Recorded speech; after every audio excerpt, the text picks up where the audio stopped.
Assalamualaikum. Assalamualaikum. Assalamualaikum. Waalaikumsalam. Silakan masuk. Ya.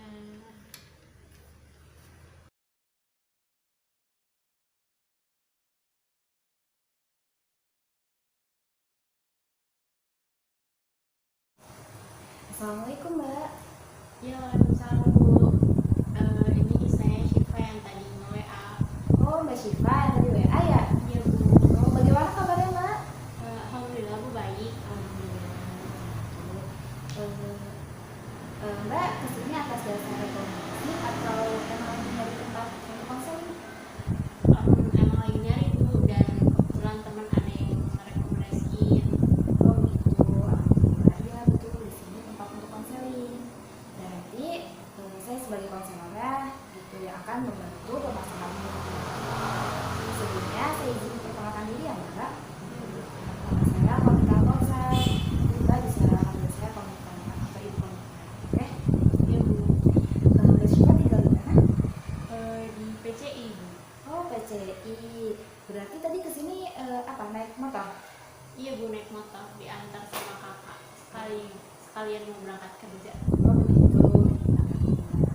Kalau boleh tahu, Mbak Syifa anak keberapa? Anak keempat dari 4 bersaudara Bu. Oh, gitu. Oh, Masya Allah. Berarti anak bungsu ya? Iya Bu. Anak terakhir. Baik. Oke. Mbak Syifa, apakah sebelumnya sudah pernah melakukan konseling? Belum. Oh, belum. Berarti ini pertama kali ya? Iya Bu. Nah, kalau begitu saya izin untuk menjelaskan terlebih dahulu ya mengenai apa itu konseling individu, apa tujuannya, gitu ya, Mbak. Oke Bu. Oke, baik. Jadi konseling individu ini adalah proses pemberian bantuan oleh konselor terhadap konseling untuk membantu mengentaskan permasalahan klien atau konseling.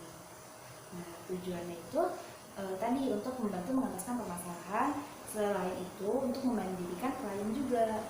Nah, di sini posisinya saya sebagai konselor dan Mbak Syifa sebagai konseli atau klien. Gitu, Mbak. Iya Bu. Jadi nanti tadi kan tujuannya itu untuk memandirikan klien ya salah satunya. Jadi ketika nanti Mbak Syifa mengalami permasalahan yang sama dengan saat ini, Mbak Syifa sudah bisa menyelesaikan permasalahannya secara mandiri gitu. Tidak perlu melakukan konseling atau tidak perlu datang ke seorang konselor. Iya. Sudah siap? Iya Bu. Ya.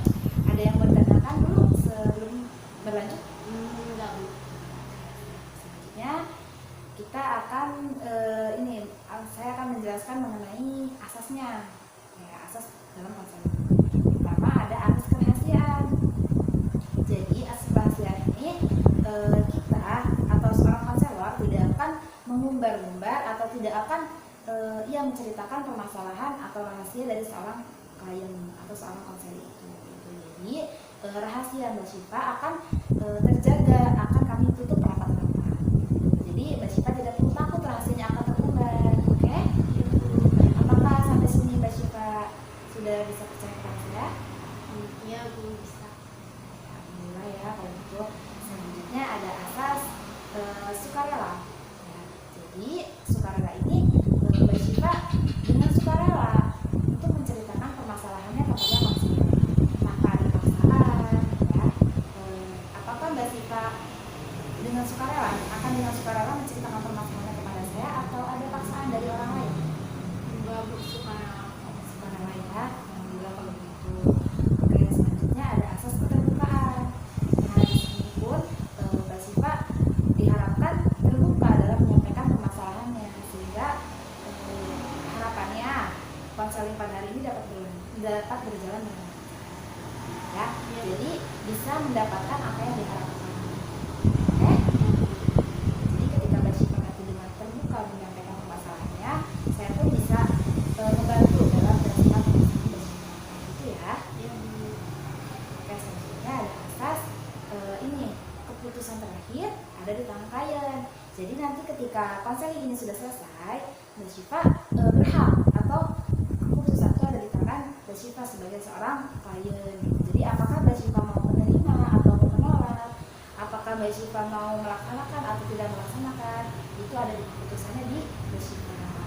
ya. Jadi tidak ada paksaan ataupun tekanan dari saya sebagai seorang konselor.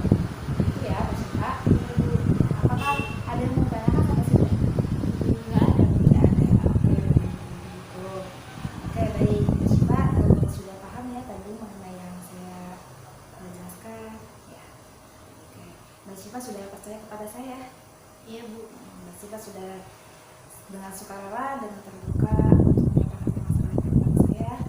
Iya Bu. Oke, baik. Kalau begitu, hari ini apa yang mau dibahas?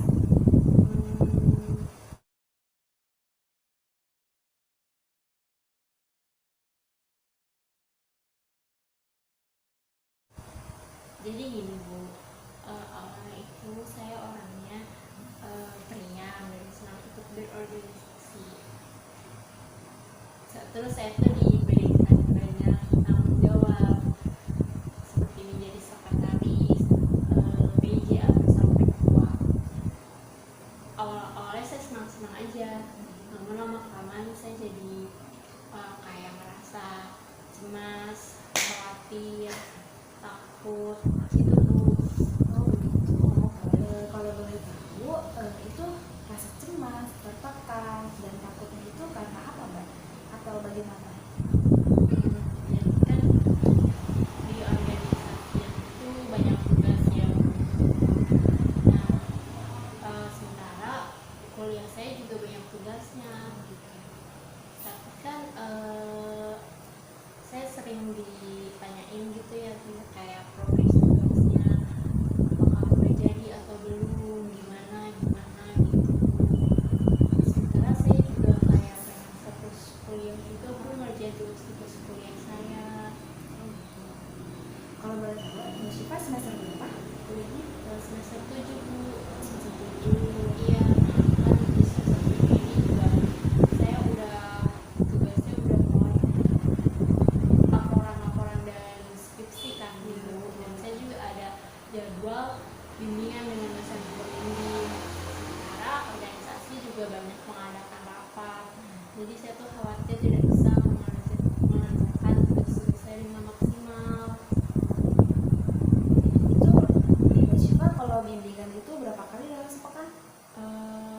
Bisa 2 kali, bisa 3 kali, tapi tergantung dosen pembimbingnya lagi sih.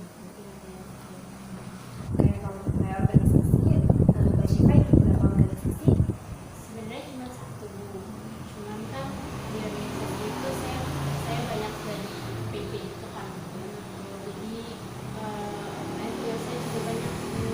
Satu masa akan khawatir saya tidak bisa memberikan yang terbaik kepada yang mengecewakan. Itu Mbak Syifa ikut organisasi itu dari semester berapa? Udah dari semester 4 kan Bu. Berarti sudah lama ya Mbak? Sudah 2 tahun. Tapi mengapa Mbak Syifa baru merasa cemas, baru merasa takut, baru merasa tertekannya itu saat ini? Mungkin karena sekarang saya udah semester 7 kali ya Bu, yang belum semester akhir. Jadi saya merasa tekanan dari nyusun skripsi juga mungkin Bu, terus tugasnya emang makin banyak. Saya juga kan masih banyak tanggung jawab juga dari organisasi, jadi kayak tabrakan aja gitu Bu. Sementara skripsinya juga kan perlu ada penelitian dan segala macam gitu. Kalau hubungan Mbak Syifa dengan keluarga itu bagaimana ya Mbak? Sebenarnya baik-baik aja Bu, cuman emang saya kurang terbuka kalau cerita tentang kampus ataupun organisasi. Oh begitu. Tapi apakah Mbak Syifa pernah cerita kepada keluarga mengenai dunia kampus atau hal lainnya? Ya pernah Bu, cuman ya jarang sekali aja. Oh begitu. Nah kan Mbak Syifa jarang ya, artinya pernah bercerita kepada keluarga. Biasanya Mbak Syifa kalau cerita kepada siapa? Kakak atau ayah atau ibu? Saya sih lebihnya lebih sering ke ibu sih, karena kurang nyaman kalau cerita ke ayah. Oh cerita ke kakak itu bagaimana Mbak? Jarang sih Bu, soalnya kakak saya juga emang cuek orangnya. Oh gitu. Kalau misalkan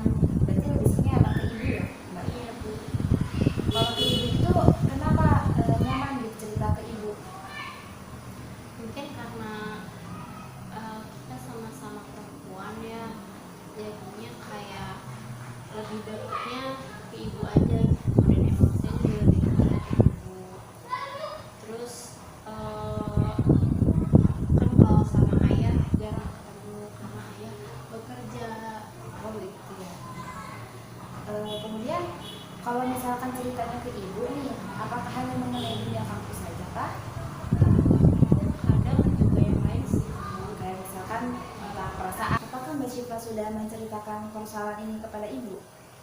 Belum, Bu. Oh, kenapa belum? Karena saya takutnya ibu saya jadi dan khawatir kepada saya. Oh, begitu. Apakah Mbak Syifa punya sahabat? Ada, Bu. Bagaimana hubungannya Mbak dengan sahabat Mbak? Ya alhamdulillah sih baik, Bu. Karena memang kita udah kenal lama juga, Bu. Udah deketnya lama. Oh begitu, alhamdulillah begitu.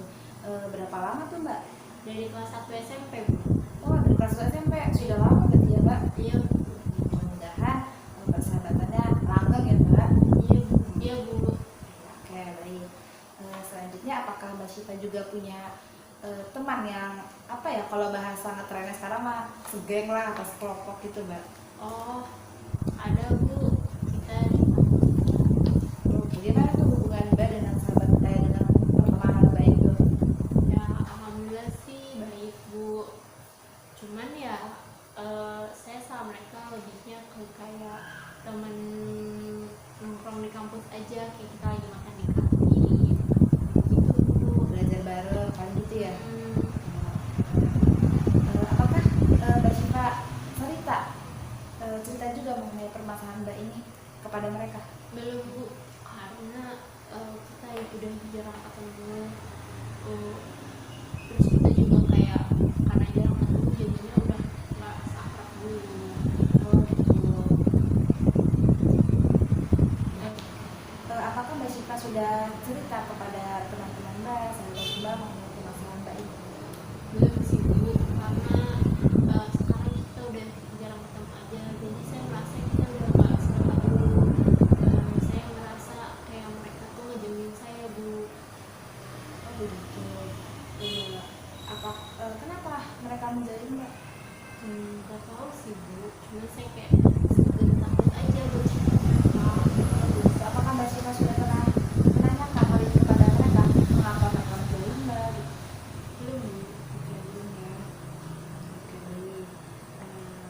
Saya ucapkan sebelumnya ini selamat kepada Mbak Syifa karena Mbak Syifa sudah hebat berani menceritakan permasalahan Mbak ini secara terbuka, secara sukarela kepada saya ya. Nanti pada saat ini, pada konser hari ini kita sama-sama mencari solusi ya, mencari solusi untuk permasalahan Mbak ini. Oke. Ya, Bu.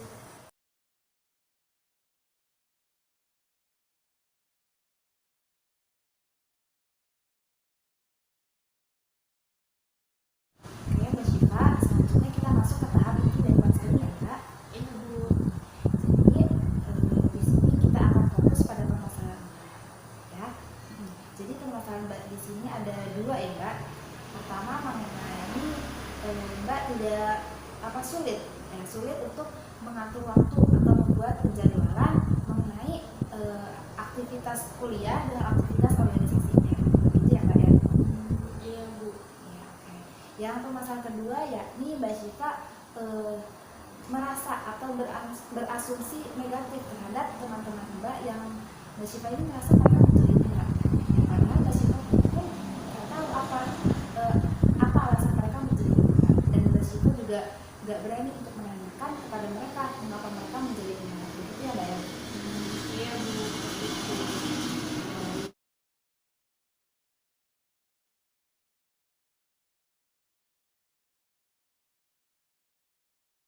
Untuk permasalahan yang pertama ini kita akan menggunakan teknik self management. Oh, iya. Oke. Sebelumnya Mbak Syifa apa sudah tahu apa itu teknik self management? Nggak tahu, Bu. Oke, baik. Saya akan menjelaskan terlebih dahulu ya Mbak.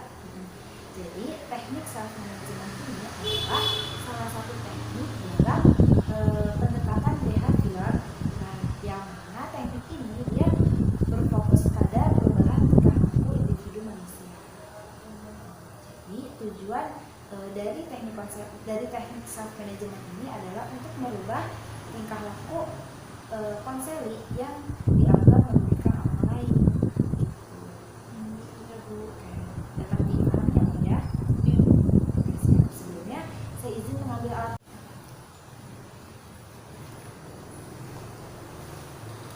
Oke, baik. Ini alat tulisnya dipegang dulu. Iya, Bu. Makasih. Ini ibu minta tolong Mbak Syifa untuk menulis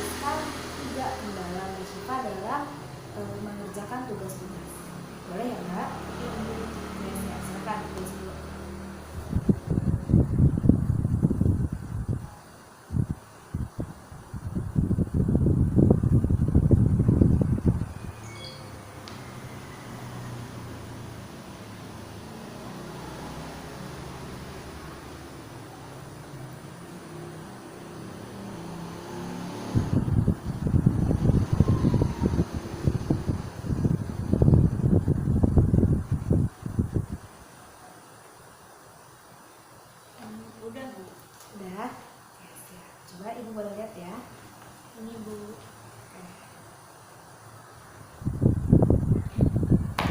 Oke, baik. Jadi kendala Mbak Syifa dalam menyelesaikan tugas-tugas ini, pertama Mbak Syifa kurang fokus ya. Yang kedua, banyaknya rapat organisasi ya. Iya Bu.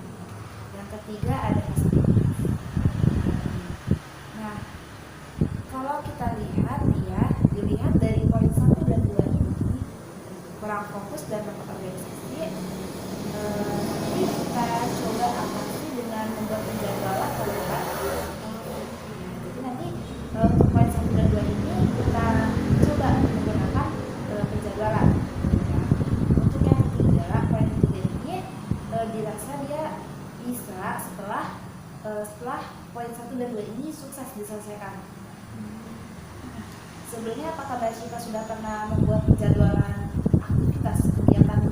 Pernah sih Bu dulu. Cuman bikin-bikin aja gitu Bu, tapi nggak terlaksana. Bikinnya gimana tuh Pak? Gimana ya Bu, lupa saya juga Bu. Oh begitu. Oke baik. Berarti coba kita bikin penjadwalan itu yang sifatnya dia ditempel mungkin ya, biar nggak kemana-mana gitu ya. Kira-kira tempat mana yang sering Mbak Syifa kunjungin? Misalkan di kamar kah, atau di ruang tamu, atau di ruang keluarga gitu. Ya paling kamar Bu. Kamar ya. Nanti coba kita tempelkan di kamar. Iya. Nanti coba Mbak Syifa tempelkan di kamar ya jadwalnya. Dan untuk di kamar itu kira-kira yang lebih sering dilihat itu di bagian tembok atas kasur kah, atau di samping lemari, atau di kaca, atau di mana? Ini mah samping lemari aja Bu. Lemari ya. Nanti Mbak Syifa bisa membuat penjadwalannya itu dengan sekreatif mungkin ya, boleh digambar-gambar atau boleh dihias-hias gitu, biar Mbak Syifa lebih lebih semangat lah gitu. Oke, di kamar, di samping lemari ya.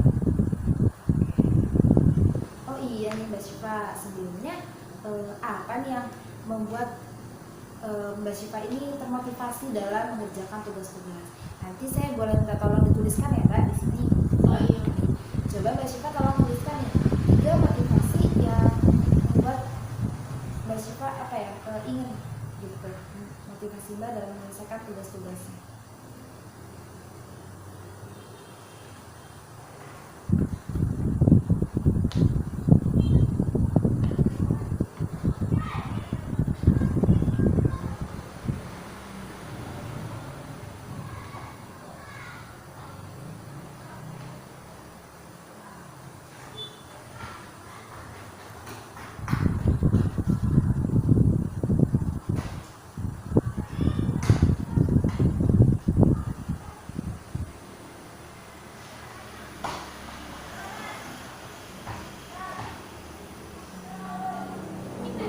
Oh, sudah ya.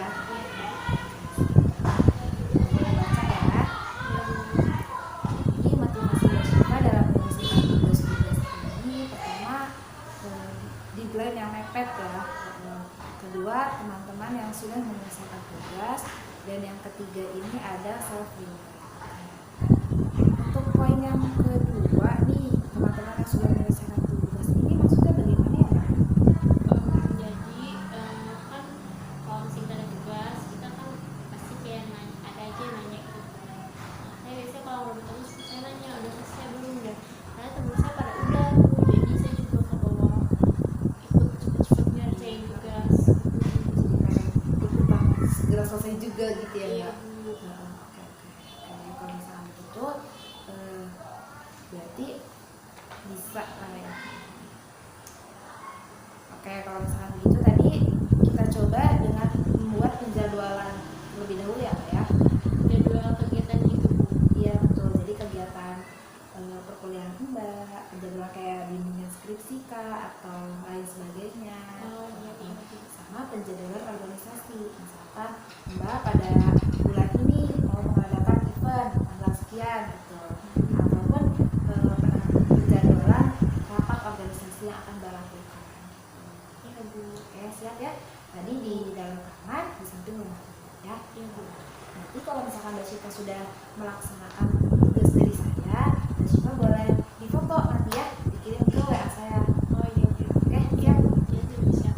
Ibu mau lihat hasilnya ya. Iya Bu.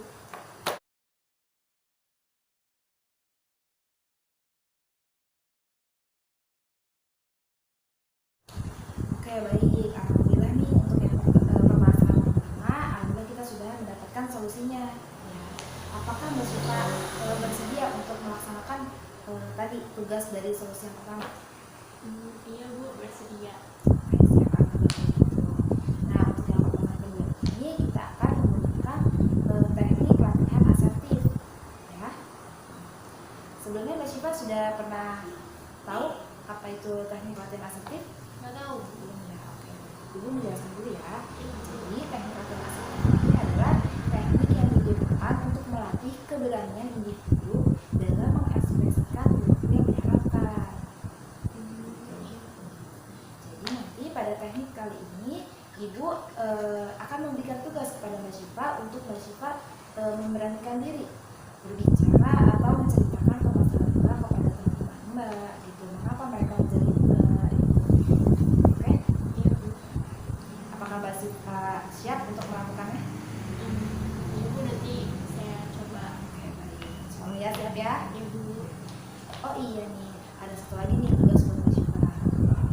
Jadi nanti tugas yang kedua ini adalah Mbak Syifa berani mengekspresikan atau berani mencoba untuk terbuka kepada keluarga Mbak, terutama orang tua Mbak. Apakah Mbak Syifa mau mencobanya? Iya Bu. Ya, alhamdulillah ya kalau gitu nanti saya harap Mbak Syifa berani mencobanya. Oke, baik.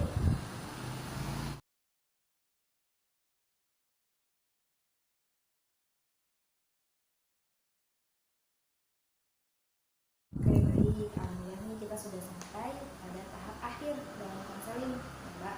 Oh iya Bu. Apa nih yang Mbak Syifa peroleh pada konseling kita hari ini? Ya alhamdulillah Bu, sekarang saya udah dapat solusi buat masalah saya jadi tahu apa yang harus saya lakukan. Oke, alhamdulillah kalau gitu. Sebelumnya saya ucapkan sekali lagi nih kepada Mbak Syifa bahwasanya Mbak Syifa ini hebat. Mbak Syifa sudah luar biasa berani menceritakan permasalahan yang Mbak Syifa alami, ya. Iya Bu. Apa yang Mbak Syifa rasakan nih setelah melakukan konseling hari ini? Ya saya merasa lega Bu, karena kan saya juga dapat solusi. Jadi nanti saya akan berusaha mencoba solusi-solusi tersebut sehingga masalah saya ini bisa selesai. Oke, baik. Mudah-mudahan Mbak Syifa bisa sukses dalam melaksanakan tadi tugas-tugas dari Ibu ya, sehingga Mbak Syifa bisa menjadi pribadi yang periang lagi ya, Iya, dan Bu. sukses dalam mengerjakan tugas-tugasnya Iya Bu. ya. Terima kasih Bu.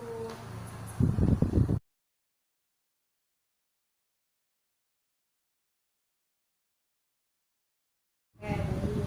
Jadi kesimpulan pada konseling kita hari ini untuk permasalahan Mbak Syifa yang pertama, Mbak Syifa ditugaskan untuk membuat penjadwalan ya Mbak, yang mana penjadwalan ini boleh disekreasikan, sekreatif mungkin ya oleh Mbak Syifa. Jadi Mbak Syifa bisa tempel di kamar, tepatnya di samping lemari. Dan nanti Mbak Syifa bisa sering-sering melihat penjadwalan tersebut, Iya. ya melihat jadwal. Jadi lebih terkoordinir lah, terorganisasi. Iya Bu. Ya, oke, baik. Untuk permasalahan yang kedua, Mbak Syifa diberikan tugas yakni memberanikan diri untuk bercerita kepada teman, menanyakan mengapa mereka menjauhi Mbak, gitu kan ya. Dan juga ditugaskan kepada Mbak Syifa ini bahwasanya Mbak Syifa dicoba untuk memberanikan diri terbuka dengan keluarga, terutama dengan orang tua. Ya, Mbak. Iya Bu. Siap. Terima kasih ya kepada Mbak Syifa sudah datang ke sini, sudah berani melakukan konseling secara mandiri. Terima Ya, kasih juga Bu. ada Mbak Syifa ini luar biasa. Mbak Syifa sudah bisa konseling secara mandiri nih, tadi mencari solusi ya yang dibantu oleh saya. Iya Bu. Oke, jadi alhamdulillah terima kasih ya kepada Mbak Syifa. Iya Bu, terima kasih juga. Kalau gitu saya pamit ya Bu. Oke, baik. Ya Bu, makasih banyak ya Bu. Iya, hati-hati ya Mbak Syifa ya. Iya, Bu.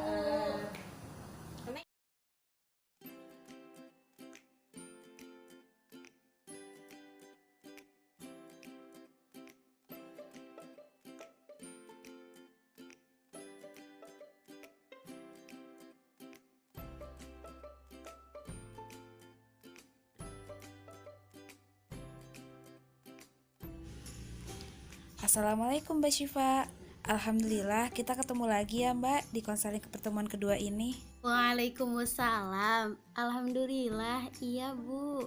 Bagaimana kabarnya Mbak Syifa? Alhamdulillah, baik Bu. Baik Mbak Syifa, kemarin Ibu sudah memberikan tugas ya berdasarkan solusi yang sudah disepakati mengenai permasalahan Mbak Syifa, yakni kurang bisa membagi waktu ya Mbak antara perkuliahan dengan aktivitas organisasi. Betul begitu ya Mbak? Iya Bu, betul begitu. Pertemuan yang pertama, Ibu memberikan tugas untuk membuat penjadwalan antara waktu perkuliahan dengan organisasi ya Mbak. Apakah Mbak Syifa sudah membuatnya? Alhamdulillah, sudah Bu. Wah, Masya Allah, Mbak Syifa hebat. Boleh Ibu lihat hasilnya? Boleh Bu, ini hasilnya. Wah, keren banget nih penjadwalan yang telah dibuat Mbak Syifa. Hehe, iya Bu, alhamdulillah. Bagaimana keseharian Mbak Syifa setelah dibuatnya penjadwalan tersebut, Mbak? Alhamdulillah Bu, setelah dibuatnya penjadwalan, aktivitas saya jadi lebih teratur. Perasaan cemas, takut, dan tertekan yang saya alami pun sudah mulai berkurang Bu. Alhamdulillah kalau begitu. Ibu ikut senang mendengarnya, Mbak Syifa.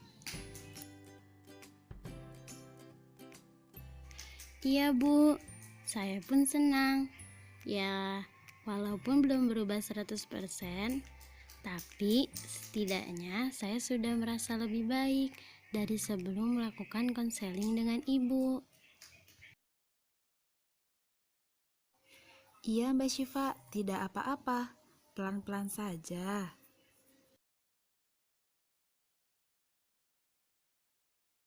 Oke, siap Bu. Oh iya, apakah selama proses memulai penjadwalan baru ini, Mbak Syifa mengalami kendala? Sedikit Bu, karena saya jadi harus lebih siap dalam menjalani kegiatan yang telah saya buat jadwalnya.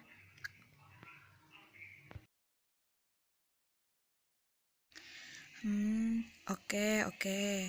Oh iya, apakah Mbak Syifa sudah bicara dengan teman-teman Mbak? Menanyakan kepada mereka mengapa mereka menjauhi Mbak Syifa. Sudah Bu, tapi saya baru menanyakannya by phone. Alhamdulillah, tapi mengapa by phone Mbak? Iya Bu, kemarin kami melakukan video call. Kami bertukar cerita melepas rindu. Ternyata teman-temanku juga sedang disibukkan dengan penelitiannya. Jadi aku paham mengapa mereka menjauhiku. Tepatnya bukan menjauhi Bu, tapi karena kami disibukkan dengan tugas-tugas akhir kami. Alhamdulillah, Mbak Syifa hebat karena sudah berani menanyakan kepada teman-teman Mbak. Iya Bu, alhamdulillah. Saya jadi tambah lega. Apakah Mbak Syifa juga sudah memberanikan diri untuk bercerita kepada keluarga? Alhamdulillah, sudah mulai terbuka Bu. Sedikit-sedikit saya mulai terbuka dengan keluarga saya. Alhamdulillah, Ibu turut senang mendengarnya. Ibu ucapkan selamat kepada Mbak Syifa, karena Mbak Syifa sudah hebat berani melakukan apa yang sudah kita sepakati sejak pertemuan pertama. Sukses terus ya, Mbak. Ya Bu, terima kasih. Atas bantuan Ibu juga, saya mulai berubah menjadi baik. Kalau begitu, Ibu akan memberikan reward kepada Mbak Syifa karena Mbak Syifa sudah berani melakukan tugas-tugas yang sudah Ibu berikan. Mbak Syifa juga melakukannya dengan baik. Selamat ya, Mbak. Iya Bu, terima kasih.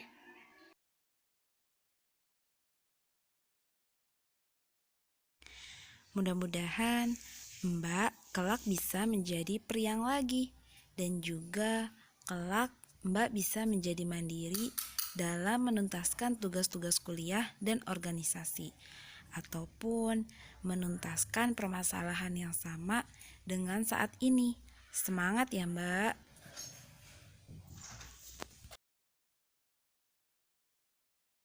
Amin.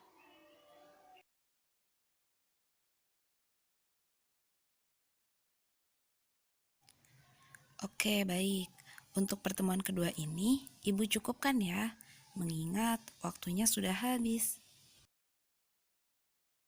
Baik Bu.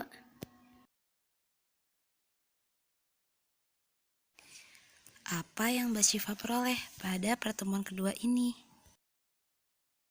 Alhamdulillah, yang saya peroleh pada pertemuan kedua ini adalah tambahan kekuatan untuk saya agar saya lebih semangat lagi, agar orang-orang yang telah memberikan kepercayaannya kepada saya, mereka tidak kecewa.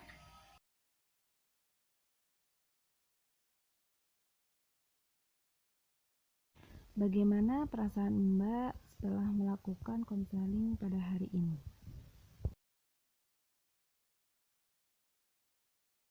Alhamdulillah, perasaan saya jadi lebih tenang dan saya jadi tambah semangat lagi. Baik kalau begitu, semangat terus Mbak Syifa. Baik Bu, saya pamit ya Bu. Assalamualaikum Bu. Waalaikumsalam. Hati-hati di jalan ya, Mbak.